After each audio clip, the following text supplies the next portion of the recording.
Sige, thank you very much, Secretary Roque. Alam mo, meron akong presentation, it's 5 slides. Ang gagawin ko dito is to explain yung science behind all of these discussions.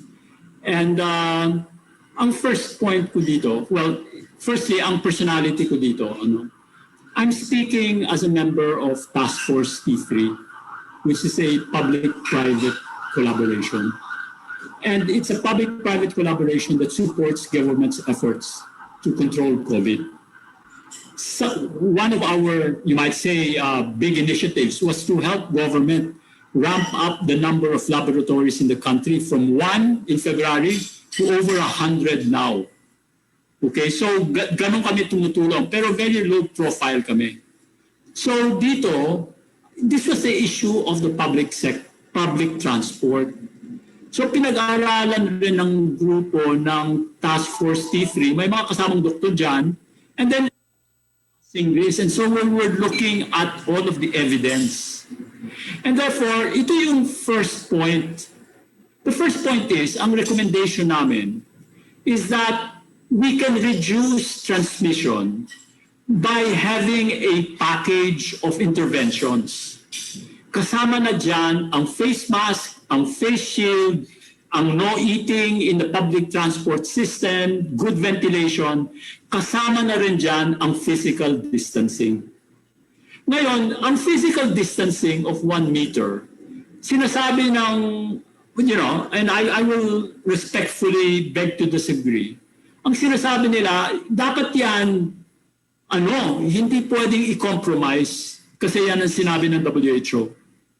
Ngayon, ganito po yung katotohanan dyan. WHO makes certain norms and standards. And you remember, they're trying to do this for all countries. But when they do these norms and standards, hindi po yan dogma. That is not gospel truth. In fact, WHO asks the countries to deal with this according to their own context. And therefore, it is not correct to say na hindi yan pwedeng babaan. Okay? Of course, it protects. But what we're saying is, you have to combine it with other interventions. Ngayon, this picture shows you a situation in Japan where yung social distancing of 1 meter, nagagawa nila doon sa pag-buying of tickets. Pero pag nakasama sa trend, they're actually closer than less than 1 meter. And many other countries do this kasi ganyan ang situation eh. But you have to apply other measures to ensure that if you are below 1 meter, you are compensating for any loss of protection. Ngayon, I will explain now 2 studies. Ito importante. And I used to do this a lot to talk. And this is the evidence, okay? Now look at this slide. This is a study from Duke University. This is an experiment na ginawa nila, and I'll describe the experiment, okay? Simple lang. Pumunta sila sa laboratorio. Ang ginawa nila, mineasure nila yung droplet output from the mouth of a person using laser technology. And kung titignan ninyo, on the right side, nakikita ba yun yung none? Pag sinabing none, no mask. Okay? Walang mask na suot. And at none, ang pinaka-extreme case dyan, 1. Ang ibig sabihin yan, yung droplet output mo at no mask is 1. Ngayon ang ginawa nila, they put a mask over the mouth and nose as the person was speaking. Okay? And according to their studies, makikita ninyo, they put in a mask, a bandana mask. For example, yung number 12, naglagay sila ng cotton mask, naglagay sila ng iba't ibang mask. Nakikita mo dyan yung drop in the droplet spread. Ang ibig sabihin, ang lumalabas na droplet o laway o tilamsik sa bibig ng isang taong nagsasalita, mineasure nila by laser. Ang nakita ninyo dito, Sa pinaka-effective N95 mask, halos 100% walang lumalabas na droplets. At ang surgical mask naman, almost 100%, 99%. So ang ibig sabihin yan, kung gumamit ka ng mask, walang droplet spread, yan nagsasalita na yung tao doon sa experiment nila. Ano pa kung hindi ka magsasalita? Okay? So itong isang study that the mask is very effective and you have to wear it properly over your nose and your mouth. Ngayon yung next study, ito medyo mas, komplikado. Next slide. Ayan, ito yung Lancet study. Ito ang kino-quote ng lahat ng mga tao. And ang gagawin ko for the media, i-explain ko sa inyo step by step. Go to the right-hand corner. Ang study came from Lancet, which is a top-notch medical journal. Ang ginawa nilang study nito, hinanap nila lahat ng mga studies in the world on protection against COVID. And they found 172 studies. From those studies, and we go now to the left column, the first two columns, tinignan nila yung studies that had anything to say about physical distancing, wearing of face masks, and wearing of eye protection, in this case, face shields. And you can see there, for the first, for physical distancing, they had 9 studies. For face masks, they had 10 studies. And for eye protection, they had 13 studies. Ngayon, anong ginawa nila dyan? Simple ang ginawa nila dyan. Tinignan naman nila lahat ng mga studies. Pumunta tayo sa gitna ng slide. Nakikita ba ninyo yung intervention group at saka yung comparison group? Ang ginawa ngayon nila, sinabi nila, o yung intervention group, yan ang grupo na gumamit ng physical distancing versus hindi gumamit ng physical distancing. Yan ang grupo na gumamit ng face mask versus not using face mask, and so on and so forth. Yung gumamit ng eye protection at hindi gumamit. Okay? Ngayon, you have to understand na they did these studies independently of all of these interventions. So, ano yan? Isa-isa lang yan. Pero tignan mo yung findings nila. And masisimplify natin. Tignan niyo yung percentages dito. Ang sinasabi nila dito, these are the chance of viral infection. Okay? If you are not wearing a face mask, okay, look at the comparison group. Your chance of infection is 12.9%. I mean for physical distancing.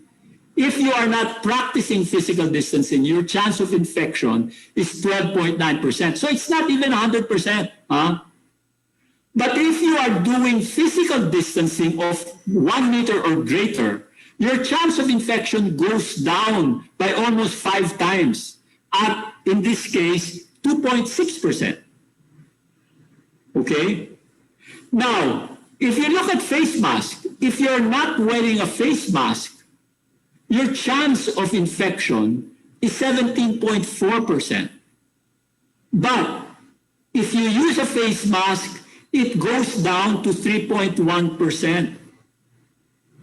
And then, if you use a face shield and eye protection, your chance of infection is 16%, but it goes down to 5.5%. So ang ibig sabihin yan, using all of these interventions, you will reduce your risk of infection. Okay? Ngayon, tignan natin how this is, you can look at this, these are by percentages. Look at the third column. Pinag-aralan rin nila yan in terms of yung tatatawag nilang risk. Okay? Ano ba ninyo yung risk? Sabihin natin, kung ang risk ng comparison group at intervention group is equal, okay? Walang diferensya, equal yan. Ang ratio ng risk mo, your risk ratio or your odds ratio, in this case yung tinatawag nilang OR, should be 1. Okay? However, kung walang protection, ibig sabihin, your intervention did not help and in fact, worsened the risk of infection, your odds ratio, OR, would be 2. But if your risk of infection is less than 1, for example, half the risk, your odds ratio would be 0.5. Now, tignan ngayon ninyo yung mga odds ratios, OR, okay? For physical distancing greater than 1, 0.18. Ibig sabihin, 5 times less ang risk ng infection when you do physical distancing. When you use face mask, it's 6 times less. And when you use eye protection, it's 3 times less. So ang sinasabi ngayon natin, all of these will help protect. Ngayon, ang issue, bababaan natin yung physical distancing by less than 1 meter to 0.75 to 0.5, even to 0.3. Magkakaroon ka ng less protection, pero ang sinasabi namin, kung ginagamit mo ang face mask, ginagamit mo ang face shield, and you're not talking, you're doing ventilation, disinfection, lahat ito makakatulong to decrease the infection and the risk of infection in public transport. Yan ang mensahe. So, you have to take this as a full package. Okay? Hindi lang physical distancing ang issue dito. It is, if you just argue by physical distancing, that is not the appropriate, I mean, you are missing out on other interventions that we could use. And also, we are doing this only in public transport so that our people can move, so that the economy can open.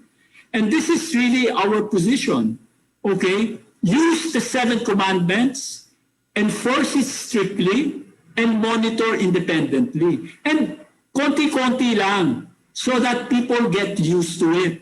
And this is also important to communicate to the public na dapat walang pasaway. Okay? Because if we do this, we will all protect ourselves from the risk of COVID infection and open up our economy. Thank you very much, Secretary Roque. Thank you, Dr.